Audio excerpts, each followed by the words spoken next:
Saint Elias യുവജന പ്രസ്ഥാനത്തിന്റെ നവതിയോടനുബന്ധിച്ച് നടത്തിയ തണൽ ഭവന നിർമ്മാണ പദ്ധതിയുടെ ഭാഗമായി നിർമ്മിച്ച വീടിന്റെ കൂദാശ ഈ മാസം 17 നടക്കും. ചെങ്ങന്നൂർ ഭദ്രാസന മെത്രോപൊലിത്ത ഡോക്ടർ മാത്യൂസ് മാർ തീമോത്തിയോസ് കൂദാശ കർമ്മത്തിന് മുഖ്യ കാർമ്മികത്വം വഹിക്കും.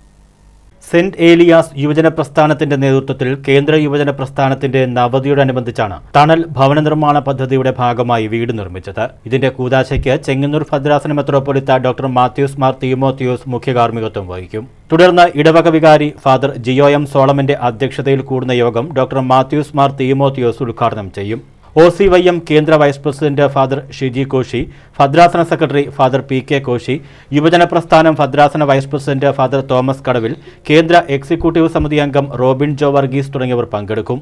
ബിരിയാണി ചലഞ്ച്, ദശാംശ പദ്ധതി, കൂപ്പൺ കളക്ഷൻ തുടങ്ങി വിവിധ പദ്ധതികളിലൂടെ സ്വരൂപിച്ച ഏകദേശം 9 ലക്ഷം രൂപയോളം ചെലവഴിച്ചാണ് ഭവന നിർമ്മാണം പൂർത്തീകരിച്ചതെന്ന് unit vice president Joseph K, secretary Rijomon Raju എന്നിവർ പറഞ്ഞു.